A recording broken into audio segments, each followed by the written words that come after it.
Go to David Barton. David, where were you? Where were you? This is really it was a night we'll all remember where we were when we saw Obama questioned and taken down for the first time. Where were you last night? Well, actually, excuse me.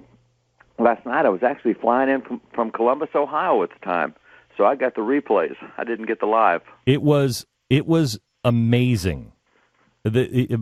Romney was such a man of honor and clarity. Yeah. There was just no. I mean, it was remarkable, I thought. Yeah, and everything I saw after I landed was exactly that. It was the calmness, and it was the competency and the proficiency.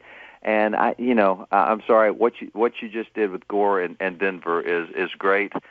And I've got to say, if that were true from a scientific standpoint, the Broncos would be undefeated, the Rockies would be undefeated, and the Nuggets would be undefeated because every team comes into town and play those guys, and that would mean none of them could win.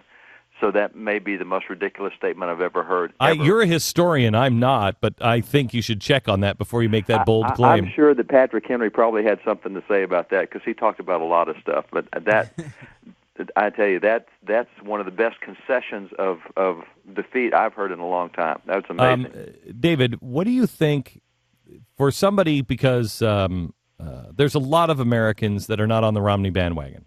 Yeah. And I think a lot of Americans were like, we got a loser candidate, or we got this, or we have that, and, he's not going to be able to fight in the debate. This is the debate that everybody was afraid of. Yeah. This was the Romney Care debate. And, I mean, look, he just stomped. Yeah.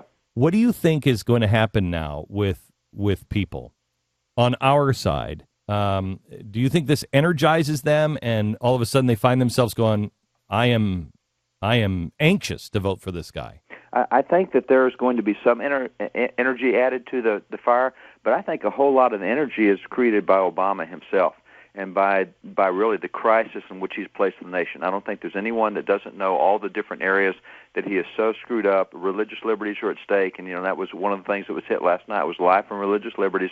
I don't think that there's many people who don't understand that or understand the economic side. I think this is going to give some people some more comfort in going forward and say, hey, this may be a whole lot better option than what I thought, but the energy level is still high. Anything that you saw that stuck out at you? Yeah, what I saw was the calmness and the not being shook, the competency. He really acted like a chief executive. He handled all the stuff. He really made a contrast, and there was times when you could see the president visibly shaken. Yeah. Just his confidence was gone, and I think that that's the image you want.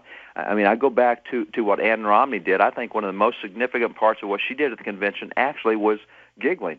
And I say that because we've always thought of the Romneys as ivory tower, way up there, highfalutin New England people, and she suddenly became just like a cheerleader, just like the girl next door, and it was a really cool effect. I think that's the same kind of psychological effect that it had last night.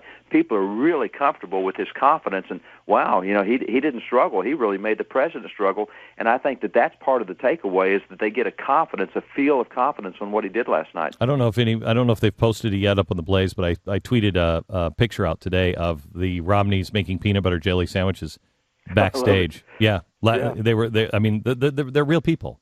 They are. And see, that's not the image that's come through. Oh, I know. And so all the benevolence that he's done and all the stories we're finding out about him, I mean, that just changes the whole image of what we've all thought about him for the last 4 years. So, David, let me switch gears. I tweeted last night after it was all said and done to remember to fall down on your knees in thanksgiving. I mean, I prayed yesterday like never before that the scales would fall from people's eyes, that you'd be able to see who he was and who Obama was. And I mean, I think this was just, I believe in divine providence and divine protection. Yeah. And I think we saw that last night, and we have to give thanks.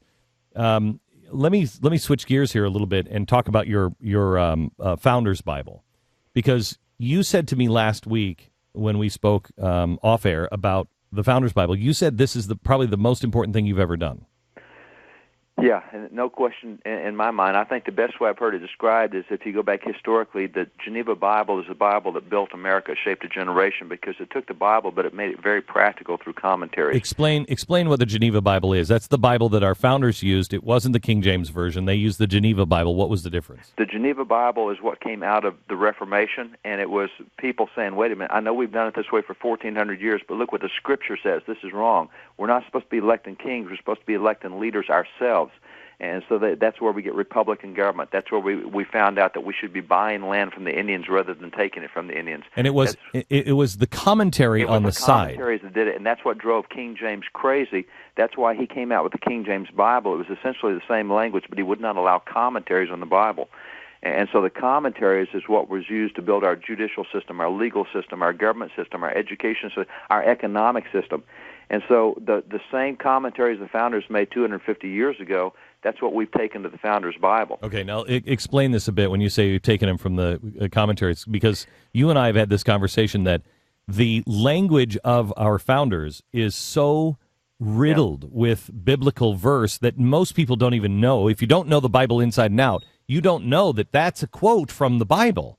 That's exactly right. And so you took their writings. We took the right. For 25 years, we've been collecting their documents and writings. We have 100,000 of their writings. And what we found is they are loaded up with Bible references and Bible verses. And we've been collecting that. And then last year, a Bible publisher came and said, hey, let's do a commentary on the Bible. And I thought, hey, this is a great time to let the founders comment on the Bible. And, for example, 3 times John Adams cites Jeremiah 17:9 as why they did separation of powers in the Constitution. Now, I don't think anybody today would choose that verse if they were doing separation of powers, but there's a reason they did that. The same with economic system. Wait, let's pretend that I don't know Jeremiah as the one you quoted. Yeah, the Jeremiah 17:9 says the heart is desperately wicked. Who can know it? And from that they get, that's the depravity of man. Man's going to do the wrong thing every time he gets a chance, unless there's some type of divine intervention to change his heart. So if that's the case, we better figure on government doing the wrong thing every time. So we need to divide the powers up so that maybe one branch will be righteous while the other two are wicked, and maybe there's a way for one to check the others. And so they go into extensive presentation of why that verse is what drives their idea of separating the powers. And George Washington jumps on that, as does Alexander Hamilton and James Madison and others. So that becomes a very significant verse in shaping their thinking on why do separation of powers. What is the thing as you were putting this together? What is the one place or one area or topic that you think, oh my gosh, if people just knew this today? I don't know that there was one. The one area that got me was how applicable all the stuff is to today.